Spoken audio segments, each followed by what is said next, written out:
عماد الرياحي.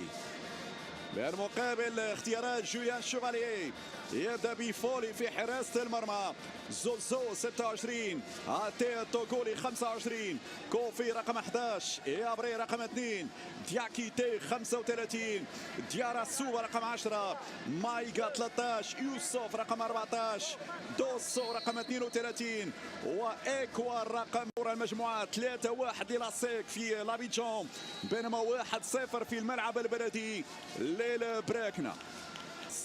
على ذكر الهجوم مشاهدينا الكرام، ونحن نتابع هذه الكرة خطيرة جدا، خطيرة جدا هذه الكرة.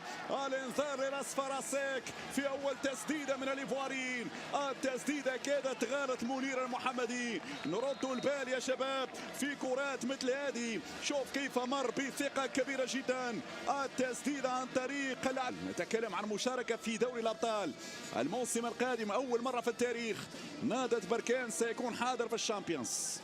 وطبعا تحسب اليد، حط الكره للجهه اليمنى في امكانيه المرور، لكن شيء مهم جدا فريق النهضه البركانيه انه يحاول يسجل خارج ارضيه الميدان، هذا يعطيه عامل اكبر سوى اروقه الكاف. ونحن نتابع هذه الكره خطيره جدا، يعني هناك تصور حاليا بزياده عدد الانديه على مستوى المسابقتين. كاس يرسل كره ناحيه لاعب يوسف ميري، يوسف والخطا عليك يوسف، الخطا هنا يرتكب من يوسف ميري، تطور كبير في هذا. صوبا يطلب هذه الكره، ديارا صوبا يرفع لكن سهله لمنير المحمدي، لا مشاكل يا منير، يسيطر الكره بالراس ممكن، ولكن الدفاع دياكيتي يلمسها بالراس، تصل لحارس المرمى فولي في نهايه الامر.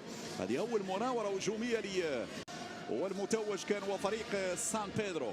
يعني هنا لاسيك ميموزا تلاقى دخول، لا زالت متواصله، ضغط على ايتم منعوت، هذه الراسيه بعد ذلك الدفاع يتدخل، تمشي ناحيه عسال، هذه كره اماميه، فرصه ميري والمليوي سدد الكره مره جانبيه، اول تهديد صريح من اسامه المليوي، اول كره حاول يمر ايتم منعوت، برافو ايتم منعوت. العربي الناجي، تخيلوا العربي الناجي في محور الدفاع، العربي الناجي ان شاء الله يتم تدارك الامر في مباراة العودة في الملعب الشرفي لمدينة مكناس، يعني ولو ان المهمة صعبة لكن على هنا المرور، العرضية لمن لا زالت هنا لاسيك، بعيدة تماما تخرج الى ضربة مرمى. نعم ضربة مرمى في هذه حداري، منير محمد ما يمرش عسال، خطيرة، سلامات السلامة على كرة صعبة جدا على مرماك يا منير المحمدي، خطأ فادح في وسط الميدان لحسن الحظ، المهاجم الايفواري لم يحسن التدقيق واحداثيات المرمى. هنا لم تكن ضربة الايسر 1 ضد 1، حمزة المساوي يرفع بالراس، هذه الكرات اللي ممكن تاتي بالجديد وفيها صافرة. نعم الصافرة تمنح الامتياز الرياضي. طبعا واحدة من المباريات الشهيرة السوبر بين الوداد والافريكا سبور، الطرفية الايسر، عرضية بعد ذلك خطيرة، تمر جانبية مرة أخرى، يهددون مرمانا، هذه المرة عن طريق اللاعب إيكوا من الجهة اليسرى،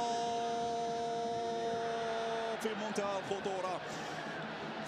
منتهى الخطورة الكرة الماضية، شوف السرعة التي يصلون بها لخروج المغلوب، خاصة مع بقاء نظام قاعدة لفائدة الفريق البركاني. حمزة المساوي في نهاية عندك المجال يا مرابط، يرفع كرة لكن من يتابع بالراس، لكن هذه الكرة الأمامية تغطية دفاعية تأتي من للزعامة عنوان، فهو الفريق البركاني. كرة الجول، هذه كرة الجول لازالت خطيرة، فرصة أولى لفريق البركاني مشاهدينا الكرام، الضربة الأولى لفريق البركاني كانت قريبة من الشباك، فرصة 1-0 للبراكنا، كان يرى في الشباك يا المرابط، كان يرى في الشبكة يا المرابط، ولكن بعيدة تماما من كاميرا إلى ضربة مرمى لفائدة لاسيك، عادت إلى عبد الحق عسان، وبركان تمر هنا في لحظة في تسديدة في كرة جول، ولكن حارس المرمى فولي. 18 كرة تصل طبعا هذاك شفنا من الكوادر الاساسيه، الكوادر المهمه. ياسين مرت عليك، ياسين تبقى الخطوره ولكن الراسيه مرت بعيده، الراسيه مرت الكره بعيده على مرمى منير المحمدي. نحذر يا شباب من المرتدات.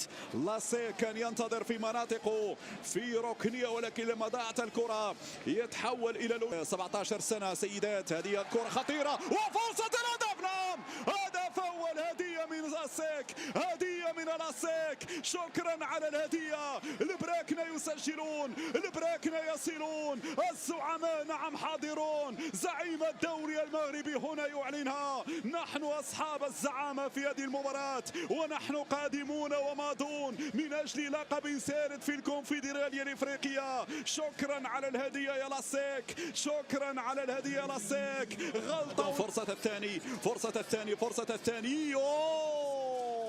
ماذا هناك، ماذا هناك، ماذا هناك، ماذا هناك، ماذا هناك. الحكم أشار إلى لفائدة فريق النهضة البركانية في الوقت المحتسب بدل الضيع. عادة الحكام لما يتجهون جودة لفائدة الفريق البركاني في هذه اللحظات.